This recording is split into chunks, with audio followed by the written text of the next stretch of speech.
Almost everyone has heard of four-leaf clovers, and yet I have never actually seen one in real life.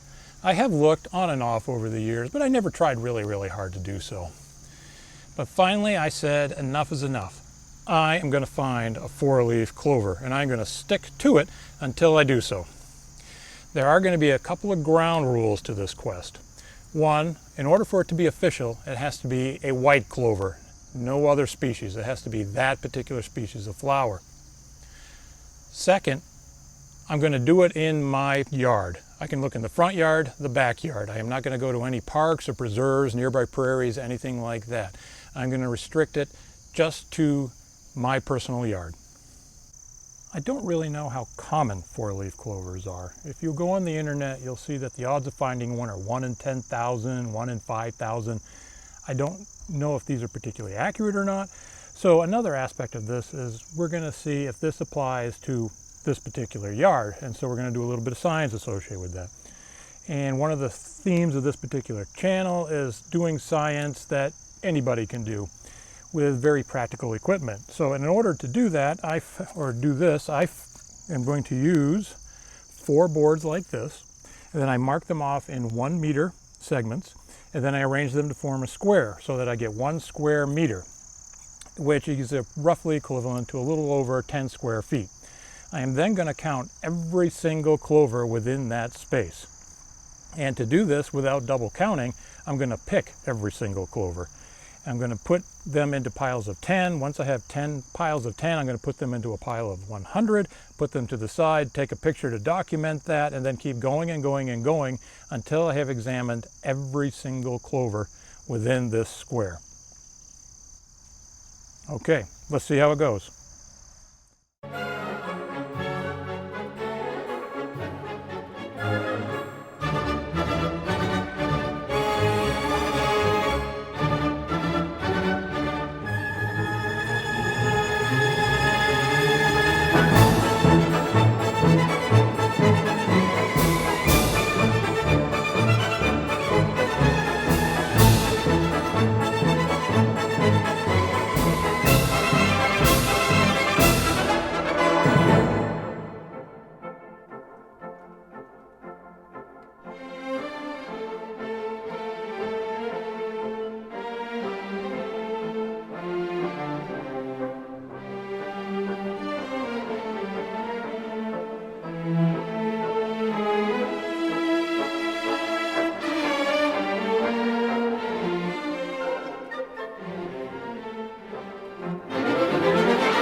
All right, still no four-leaf clovers, and that was a lot of work. As to where all these four-leaf clovers are, who knows? We're still looking. Maybe we'll figure it out in a little bit. No, they probably weren't eaten by the rabbits, but maybe the rabbits were eating them. It may not have looked like it in the previous segment, but I did this on and off for about 3 days. So it took a lot of time to do this, and it was probably a lot more effort than what I really needed to put into it.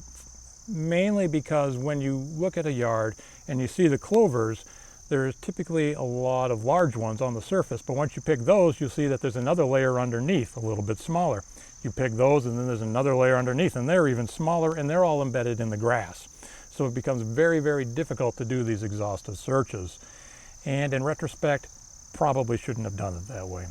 So I'm going to come up with a different plan. And in this one, I'm going to use another high-tech piece of equipment, namely 4 sticks tied together with stray pieces of string, and each one side is going to be 1 foot. So I have 1 foot by 1 foot squares, and I'm going to put this in different parts of the yard, and I'm doing this so that I don't recount the same area over and over and over again. That way I can designate different spots and then keep track that way. And I'm not going to pick any of them, I'm just going to count which ones I see at the surface, and that should make this go a lot faster.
Finally, I had no idea that was going to be as hard as it was. Going into this, I did not anticipate that I was going to have to look at 16,866 clovers in order to find a four-leaf clover. But when all was said and done, it was completely worth it. Most importantly, we answered the question. Four-leaf clovers do actually exist. But second, and perhaps more applicable to most of us, is that the average person in an average yard can find a four-leaf clover. You just have to stick with it long enough. And if you persevere, you can succeed.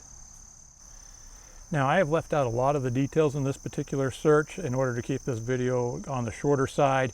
If you're interested, I'm going to have 2 follow-up videos. The second one, I'm going to go more in depth and lessons learned about how to do these searches, what worked for me, what really didn't work for me. I'm going to talk a bit about odds, because whenever you read about four-leaf clovers, everybody loves to talk about odds. What does that really mean, and how is that applicable to your particular circumstances? And I'm going to put this in the larger context of some of the background biology that helps explain some of that. And then the third video is going to be a DIY, where I'm actually going to make a memento or a souvenir of this sort of epic adventure that turned out to be a much grander adventure than I anticipated. So now I'm going to have a memento of it, and I'll show you what I made. So until the next video, have fun exploring nature.